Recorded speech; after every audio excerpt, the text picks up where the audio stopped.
everybody, I'm the Here Game Channel, and welcome back to Red Flood into the United Provinces. Where last episode, I think all I need to really say is, yes, we started using chemical weaponry to suppress some strikes. So yeah, it's not progressing very well for us. I think we also kind of gathered that our route that we're choosing and going down, well, the route we chose and are going down, eventually ends with, well, it is over, we are spent. It was all for vain. Dust to dust. I feel like he's gonna die. So I don't know what's gonna happen, but I think we're going to explode. Really? I think that's what's gonna happen. So I don't know if we get other choices to invade other parts of India, but we definitely get a war goal against the Federal Republic of India, who currently has maybe a few more divisions on this. But I'm hoping we're going to have just better quality over them. Actually, do you know what? We don't even need to exercise you because you're probably not going to have anything, are you? No, you don't have any planes. So there's a extra aid we have there. Planes. So we're currently doing we need help. Urgent meeting. So we're not that far away from fighting the war. I'm hoping we'll get to this episode. Depending on how much reading I have to do, that is. Anyways, we don't have the resources, we don't have the means to obtain resources, we don't have the loyalty of the people to secure the means, Churchill said grimly. We are, simply put, stuck in a deep hole with no way to get out. No way except through grit, determination and plans that I am drafting with some very close advisors of mine. The field marshals looked at each other, wondering who could be closer to Churchill than them. Save perhaps the Seawall. Especially meant to be in top shape, to be ready to fight more than starved Indians. With the ominous message, Churchill left. Okay, boosted war support, so that meeting was actually worth it. So incorporating our chemical weaponry into our armed forces will allow us to fight with maximum force on any front. Okay. It's a nice wee aid to it, but the monthly population growth is down by -15. Listen to polite, we get some equipment and a military factory, guys. Many of these officers are shocked he wishes to go on the offensive, and yet he does. He's pored over the plan, working towards a solution to find what could be declared from the failures of old. That gets rid of the Shadow Gallipoli, that's good. New strategies is quite nice. In our extensive conscription, expanding conscription, sorry. Every possible gun, we get a nice military factory there, and that's where we get pushed to the ocean. Alone, unsupplied and cut off has gone there, and that's where we can open trade with Britain. Time to receive their goods, their trade, their aid. We're one of the less holders of Britain in this wretched continent. Surely they will help us. But a funny feeling they might tell us to bugger off. I would be shocked if that was the case. So I don't think we really have any. No, we don't have any events until there. And we don't have any down there. Yeah, we've only got one to read, so we should be able to get to the war. Hopefully. Southeastern Union declared war on the Orenburg military. Oh my, okay. This war keeps getting more and more interesting. Oh wait! Novorussian General Governorate 1.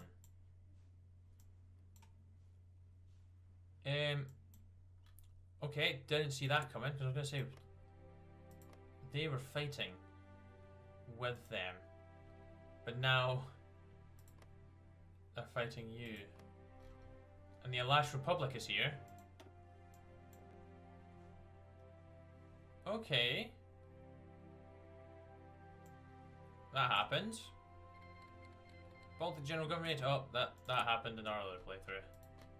So nothing really. Call to Fatherland.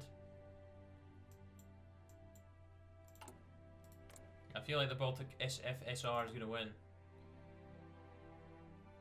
The workers' paradise. Did they join the Germans? Oh. Wow, Russia's just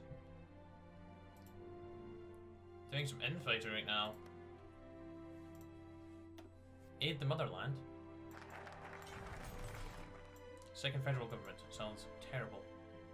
Illusion of autonomy.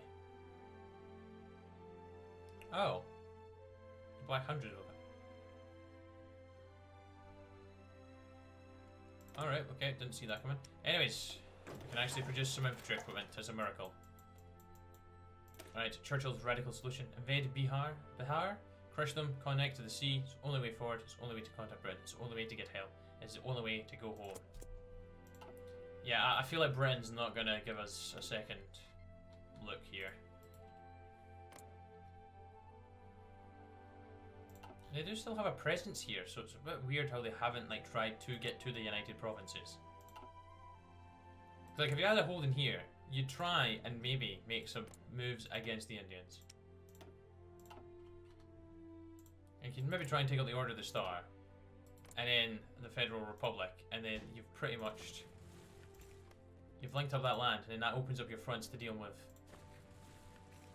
the Bharatvash states. I'm definitely saying that wrong, but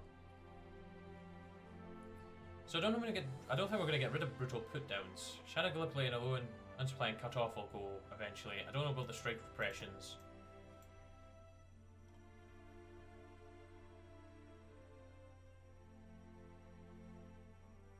Okay, so we get Keynes Court in Bihar and West Bengal.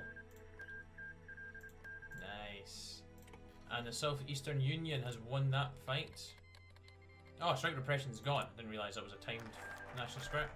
The Baltic SFSR1. Right, let's start the last war. Bihar, gentlemen. Churchill said, Bihar's warlords have ownership of sea route. They have ownership of resources, food, guns, factories we can use. And close to the Madras presidency, which is good. Why, sir? Wouldn't it be easier to plunge through the south and connect with the Madras presidency? No, the last thing I want is a British soldier dead by my hand. We go through Bihar, and we will make certain that the Madras presidency will not come into the conflict with us through mistaken identity. He spoke with candour that he hadn't seen in Churchill in years. Confidence in himself, like he knew what he was doing. Wasn't certain if he actually did know what he was doing, but the potential was there. That alone was enough for many to conclude that the old dog had indeed gotten his bite back. And like any beast, he strikes out when concerned. Yeah, I've got a refugee crisis collapse the Raj, British direct rule. Yeah, you'd think we would push south, but oh well, who knows. I don't think we're going to gain any additional divisions either. At least we've kind of copping guns from that, and we'll be a bit more in the positive once we've done that. So new strategies, what went wrong? What happened to stop total victory Gallipoli? What happened in the larger war? Why wouldn't the lines be broken? Solve the problem, solve the issues, incorporate the new tactics. So division recovery rate plus 10, planet speed plus 15. You know what, we need bodies, a lot of bodies. Get them, even if it must be at gunpoint. Damn. Every damn gun in this country, bring it to the armed forces. Damn standardization, we need weapons before any such considerations.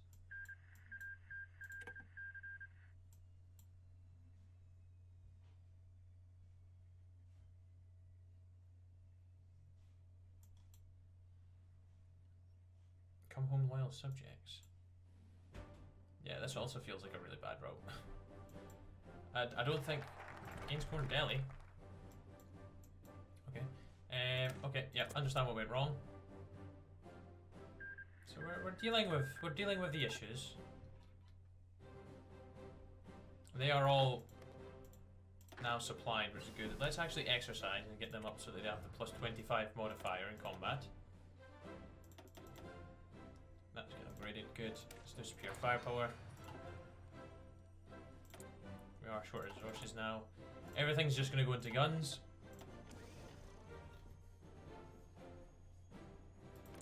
So how strong are you at the end of the day? 72k. We do actually have a bigger army, don't we? No, we don't. We don't. I think we'll have quality though. Quality over quantity really is what we're going for at this point. Yes, we don't have artillery or support equipment in production. That's what that'll be telling us about. And what I'll do is I will grab offensive doctrine. Put his, wow, his attack was only on 1 there. Be pathetic. And you don't have anything available to us really that's of use. Right, conscription laws. Yeah, we should definitely get to the war this time during this episode, guys. So that's going to be good. Of course, we do have the planes as well, which will give us a nice wee added bonus, a slight wee added bonus. The 50 bombers and 25 fighters. It'll be nice. What else is happening in the world? The Korean Republic. The United Communes of Korea. The Free Korean people. Oh my days, you actually have a decent ass tree. What the hell is this? Gains annex war goal. Yeah, we all know that. Freedom, religious freedom. Kim's charter. Wait, Kim? Alright. I didn't realize it. Green Ukraine. So we got green Ukraine. We could have had grey Ukraine over there. What the hell is green Ukraine? Very flippin' weird. Anyways, every possible gun. The Manchu state. Harbin. Yeah, they actually defragmented quite badly. Oh, they can restore it. Pacify the Yellow Pearl. Maintain full neutrality for a free Russian Republic. What the hell happened? Up with the 8 banners. Yeah, this is not completely finished, is it? There's no things for that. And anarchy. There's anarchy here. The new Black Hunt. Okay. Harbin City. Wait, they can fight? They can fight? Then again, fair enough, the division numbers aren't that massive there.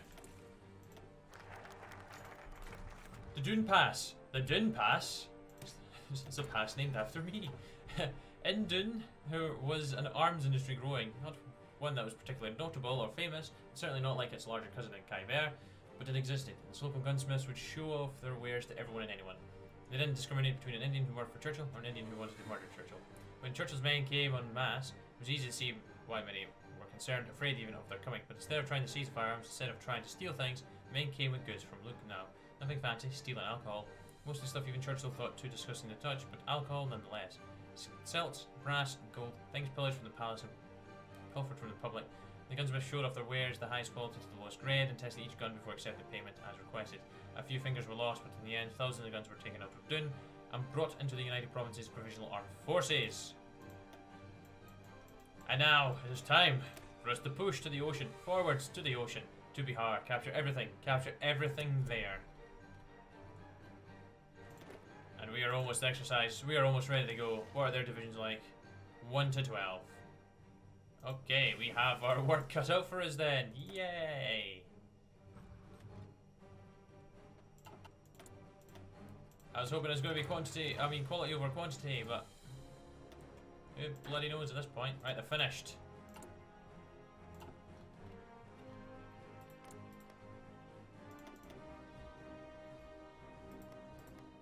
We just need to encircle some divisions, which we might be able to do, because for some reason no one else is here. No one else is here.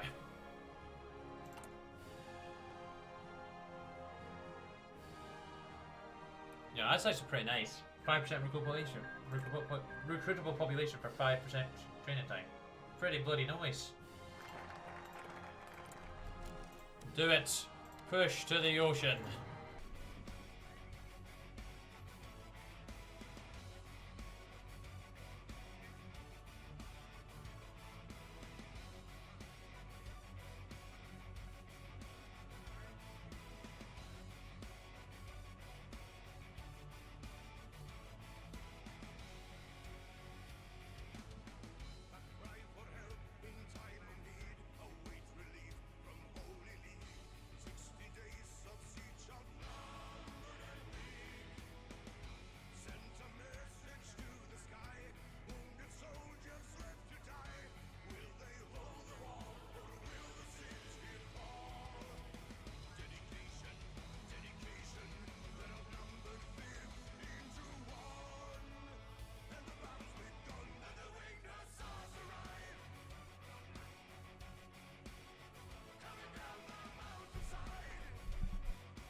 done for. Game over. Yay! Take the States, boy. Propaganda found. Fight for a free India, declared one poster. Death to tyrants, emblazoned with red ink over the caricature of Churchill sitting upon a vast pile of skulls. Others called for far more violent acts, saying that the beating heart of the Brit must be torn out and the Indian people emancipated. None of them were good. None of them were legal. The army had taken to find these documents and burn them. Not that did any good. More would be up the day after. Do you know what? Let's actually just get through this, because I'm interested to see how this is going to end. Sir, there's a problem, said a soldier who rushed in most rudely and most unexpectedly. Churchill looked up from the documents and down to the bottle of wine he had. The greatest benefit that taken Bihar had granted us was that those bastards were hiding more than enough liquor to drown Churchill in. What's wrong, kid? Churchill chuckled. Can't you handle a few upstarts? He could guess what the soldier was going to say. Every report said the same thing. A few uppity idiots and a few stones thrown, a few shots fired, it was all the same. Sir, look down, Garrison is under siege. What? We're under siege? Brazil is declaring war on everybody. Oh my god, they are. What are you doing? Establish a self-American Maximilitant. Did I read that right? Why would you do this? Destroy the Spanish language. Damn. Brazil will be known as Brazil. Riots. Murderer, murderer, murderer. The chance of thousands of people running through look now. Fill the air.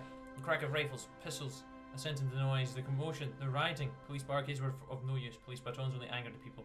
As the night wore on, and countless battles between protesters and police were won and lost by each side, the orders came to Churchill. It was time to bring out the big guns. Specifically the Vickers gun. The rat-a-tat-tat of heavy machine guns, a sound any veteran of the Great War was familiar with. Drowned out the chance in the riots, as thousands were wounded, gunned down, their lives cut short. Churchill watched, a dour expression in his face as the fires burned. This would require steep punishment. At 7:20 AM, a man was shot dead for coming out of his home before the curfew lifted in 10 minutes. His name was unimportant to the man who pulled the trigger, but everyone else knew him as Mihar, the best baker in town. Got up early like he did every day and watched the soldiers pass by. Curfew was imposed last night, yes, but certainly the soldiers would understand if he wanted to light his oven at the same time he did every day. Some of them were locals, or had lived here long enough to be called locals, and most of them had eaten his breads with their curries anyways. Certainly that meant some leniency. Hadn't even participated in the riots or the protests. He'd always kept his head down, and yet he still lay in his own blood, a casualty of Churchill's orders. He's far from the only one. Yeah. We're going down in a pile of flame. Interesting break of the war over here. And of course now, Gadget's here as well. It's flipping Tesla. Nikola Tesla.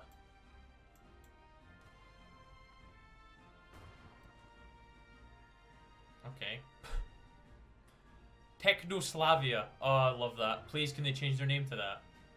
Oh no, Churchill and his general staff have evacuated now 22 hours ago. They had distributed plans to artillery officers and no one else. To prevent as many casualties as possible, they moved their men to guard the roads and out of the camp. Churchill feared the worst for his palace as he looked over firing plans. What would happen to all the china and crystal glass? Regardless, the order of the attack started within the hour. Gas, shrapnel, whatever they could use to punish the Indians all rained down his own capital. If it didn't bring peace, then nothing would. If this didn't show he had everything in control, nothing would. This was desperate, yes. And his generals had pushed back, but what did they know? What did they know about war? Nothing. And if they knew nothing, then he would take over. He would maintain control. He would maintain order. Casualties be damned. And if none of this worked, then nothing else would. Across the United Provinces, war raged. Whatever that, loyalist Social Democrats and the followers of the Israel Avatar waged struggle with each other. No soldier could keep the peace, and in fact, most soldiers had defected. Winston Churchill was in a car, his valet driving him at breakneck speed towards the territory held by the damned Order of the Star. Past that, the Madras, and past that, who knew? He just knew he needed to get the fuck out. No more did he cling to the dream of civilizing India, not when his life was on the line. Go faster, he roared at his valet, whose fearful jerk away from their master drove them off the road, from the gravel road into a tree. Churchill stumbled into the car, not bothering to check his valet was okay, and collapsed on the side of the road. The last thing he saw before passing out was a group of men running towards the crash site. I hope they're friendly, which I have a funny feeling they're not. Ashes to ashes. Oh, Sir Winston Churchill, Lord Admiral of Britain, master of the Gallipoli campaign, was shot in the back of the head by a group of villagers. He was still aware enough of what was going on, or if his car crashed and concussioned him and left him unaware. It didn't matter. The villagers reported to the leader that Churchill had been found and killed, but shortly after, all hell really broke loose. Look, no, there were bodies had still yet to be cleaned up. People struggled for control of key industrial points, for the water supplies, for the administrative palace, for every scrap of land could be. In the villages, people prepared raids against perceived enemies. The Battle of the United Provinces Uttar Pradesh had begun. Changing that focus. Oh, Churchill's empire had fallen, and with it, India's future had become a little less certain. A radical cult of militants screaming nonsense about the Kali Yuga's coming and some blood goddess had taken control of key administrative points across the entire United provinces.